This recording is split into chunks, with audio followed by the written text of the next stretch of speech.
Bonjour à tous, aujourd'hui DSP Solutions vous propose à la vente cette Mercedes 320 SL du 1er janvier 1994. Elle totalise 148 000 km et elle est en très bon état général. Je vous fais un petit tour rapide du véhicule et vous expliquer après 2-3 petits détails.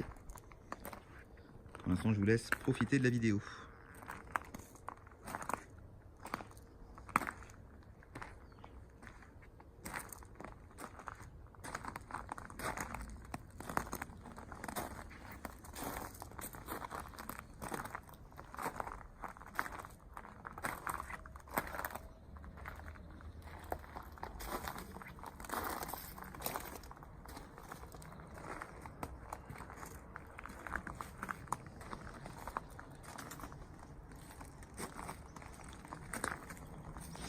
Donc voilà, c'est un produit qui est vraiment, comme vous pouvez le constater, en très bon état de conservation. Je vais revenir et je vais faire un point rapidement sur les jantes qui viennent d'être changées. On dispose des 5 jantes d'origine qui sont en très bon état. Mais l'ancien propriétaire en fait a mis ces jantes là, qu'il a donc faites sur mesure, avec un anthrax qui a été percé vraiment en fonction de l'anthrax de la Mercedes 320, enfin la Mercedes R129, pour vraiment récupérer un anthrax et avoir une jante qui soit 100% compatible. L'ancien propriétaire en a également profité de changer et de mettre donc 4 ressorts neufs avec donc moins 3 cm. Donc du coup c'est vrai qu'on a un véhicule qui est vachement plus posé au sol. Alors ça lui donne un look forcément un peu plus agressif, mais pas qu'esthétique, parce que c'est vrai qu'au niveau du comportement routier, on a quand même un produit qui est vachement plus stable, beaucoup plus rigide, parce qu'à l'époque forcément il y a 25 ans, au niveau vu le poids du bébé, et ben on avait tendance à avoir un petit peu de roulis. Et là forcément on en a beaucoup moins. Mais on dispose également des 4 ressorts d'origine si le futur propriétaire décide de remettre le véhicule à 100% dans son état d'origine. Il a la possibilité de le faire en remettant les jantes et les ressorts dessus. Voilà. La capote, quant à elle, est en très bon état également. Je suppose, à mon avis, qu'elle a dû être changée par l'ancien propriétaire. On n'a aucun problème particulier à constater. Les vinyles sont en très bon état. Les coutures le sont aussi. Donc là aussi, c'est un point fort sur le véhicule. Pas de souci à avoir et à se faire au niveau de la capote. Je reste sur la capote également pour vous dire que sur sa dernière révision, une purge complète du moteur a été faite, de réfection complète. Donc tous les graissages ont été refaits aussi sur la capote. Donc forcément, on a une ouverture et une fermeture 100% fonctionnelles. Voilà. Je vous ouvre le coffre pour vous faire voir un petit peu ce qui se passe dedans. Là aussi, bon, on retrouve bien sûr le triangle de signalisation. Les moquettes à l'intérieur sont aussi très propres. Voilà. Et sous le compartiment moquette, hop, on retrouve une jante sur les 5 qui est aussi 100% d'origine. Voilà. Aucune trace, aussi c'est important de le dire, de réparation sur la voiture. Tout est d'origine. Et aucune trace de pincement de marbre aussi, parce que bien évidemment on l'a monté sur le pont. Donc c'est assez facile à voir, surtout à cette époque-là. Donc le véhicule n'a jamais été accidenté, c'est important. Voilà, je vous fais voir un petit peu l'intérieur également. Alors sur une deuxième vidéo que j'appellerai Mercedes 320 SL DSP numéro 2, je vous ferai voir directement l'ouverture et la fermeture complète de la capote pour que vous puissiez constater par vous-même son bon fonctionnement. Donc voilà l'intérieur du véhicule. Là, pas de défaut particulier non plus à constater. On a un produit qui est, voilà, qui est assez propre. Le ronce de noyer sur la colonne centrale, il n'y a aucun souci, aucune griffe particulière, rien. Les sièges sont en très bon état aussi. Voilà, j'en profite pour vous montrer ceux de derrière.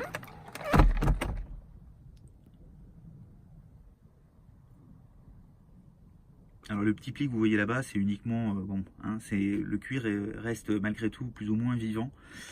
Donc voilà, il est un petit peu plissé, mais il n'est pas du tout craquelé, il n'est pas du tout prêt à déchirer sur quoi que ce soit, il est en très bon état. Peut-être le nourrir un petit peu plus, le graisser un petit peu pour enlever les quelques petites fritures qu'on a à l'arrière. Là, je vous fais voir la contre-porte. C'est pareil, aucun défaut à constater à ce niveau-là non plus. Hein, alors n'oubliez pas, bien évidemment, que le véhicule a 25 ans. Je vous parle effectivement très positivement de la voiture parce que j'ai vu des SL et Dieu sait si j'en ai vu dans ma carrière, et croyez-moi que 25 ans après, voilà, entre ceux qui font tout et n'importe quoi avec le véhicule, on a vraiment des produits parfois qui sont malheureusement pas super et là on a quand même un produit où on sent de toute façon tout de suite que le véhicule a été suivi et entretenu. De toute façon, c'était des véhicules qui étaient destinés à une clientèle un petit peu particulière et qui prenaient relativement soin de leur véhicule. Alors voilà, là je vous fais voir un petit défaut qu'on a sur le contreplaqué là en noyer au niveau de la porte. Ça arrivait, vu que c'était relativement fin. Vous voyez, on a du bois ici, on avait une petite couverture en noyer à ce niveau-là. Bon bah à force d'ouvrir en 25 ans, peut-être que quelqu'un a mis un petit coup avec une bague ou je sais pas. Donc voilà, et ici c'est un petit peu fissuré aussi. Alors on en retrouve un d'occasion sur le bon coin, j'ai regardé. Pour une vingtaine d'euros, vous pouvez retrouver un plaquage. Ou alors faire directement un petit covering avec un petit vinyle couleur noyer si vous voulez effectivement le rectifier. Sinon, pas de problème particulier sur la porte. Voilà, on a ces petits rangements à ce niveau-là. Super pratique. Et voilà la partie conducteur avec son siège conducteur qui est dans le même état que le passager. À part, parce que forcément on conduit beaucoup plus sur le côté conducteur, généralement il y a plus de monde à ce niveau-là. Donc là on a une petite griffure, je pense que c'est une usure, on voit que la ceinture voilà, passe dessus. Donc forcément on a une griffe ici qui peut se refaire très bien, hein. C'est un cuir qui se retravaille très bien au niveau de la rénovation. Donc on n'a pas fait nous particulièrement, mais qui se refait sans aucun souci, il n'y a pas de problème particulier. On retrouve sur nos sièges arrière à ce niveau-là. Alors tout fonctionne, hein. Les sièges électriques fonctionnent, l'appui-tête électrique fonctionne aussi. Il n'y a aucun problème par rapport à ça, le régulateur de vitesse fonctionne, on a fait une recharge de clim sur le véhicule, donc pas de problème particulier là-dessus non plus. Voilà, cette moquette là aussi est en très bon état en dessous, pas de souci particulier non plus. Je vais vous démarrer la voiture. Hop. On va constater ensemble qu'il n'y a pas de problème. On va voir le kilométrage qui est de 148 782. Voilà. Donc avec tous ces voyants de pré-contrôle, donc là ça bille parce que j'ai pas mis ma ceinture et la porte conducteur est ouverte. Et je démarre la voiture. Voilà. Donc là bien évidemment on a l'horloge, on a les contours ici, on a les kilomètres heure ici, le kilométrage ici, le compteur journalier ici. Vous les reconnaissez aussi. Là on a la consommation instantanée du véhicule, donc tout ça ça fonctionne. La température, excusez-moi, le niveau d'huile et la pression d'huile qu'on a dans le véhicule à ce niveau-là, donc sur une Mercedes ici à ce niveau-là, en tout cas sur ces modèles-là, doit toujours rester au niveau 3. Si ça commence à baisser, c'est pas bon signe. Et là, on a la température d'eau qui avoisine généralement à peine les 80 degrés, et bien sûr notre jauge à essence à ce niveau-là. Donc voilà, je vous ouvre le compartiment moteur, on va aller voir un petit peu ce qui se passe là-dessous. La partie mécanique, sincèrement, est en très bon état aussi. Le véhicule se comporte super bien sur la route. Je vous ouvre tout ça. Et voilà. On retrouve notre 3 litres de V6. En très bon état. Aucun bruit particulier. Même pas un petit cri, rien. Les moteurs équipés super fiables, on les a retrouvés sur les ML, on les a retrouvés sur les classes C, on les a retrouvés un peu partout. Donc forcément, c'est Mercedes les amis partout.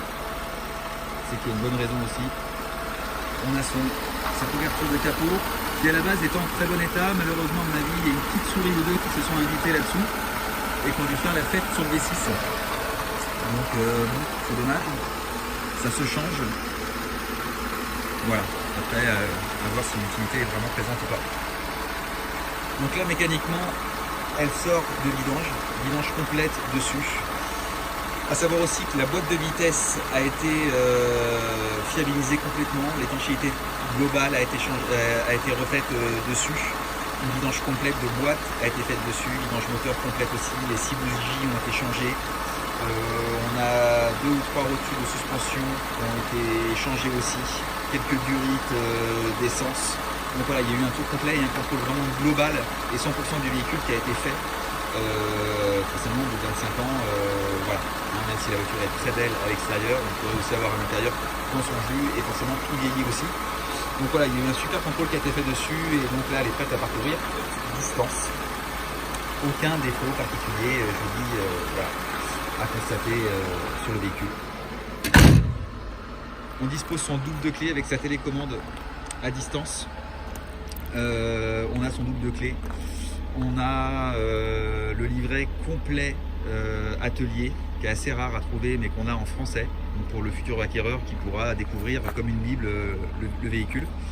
Et voilà, on a quelques factures d'entretien, on n'a pas tout, je préfère le préciser, mais c'est pour ça d'ailleurs qu'on a fait une belle expertise nous dessus. Et voilà, on certifie aujourd'hui que le véhicule a 148 000 km. On a une traçabilité chez Mercedes de quelques entretiens, notamment durant sa période de garantie ou tous les services qu'elle a eu. Le kilométrage lui correspond à chaque étape de ses entretiens et de ses vidanges.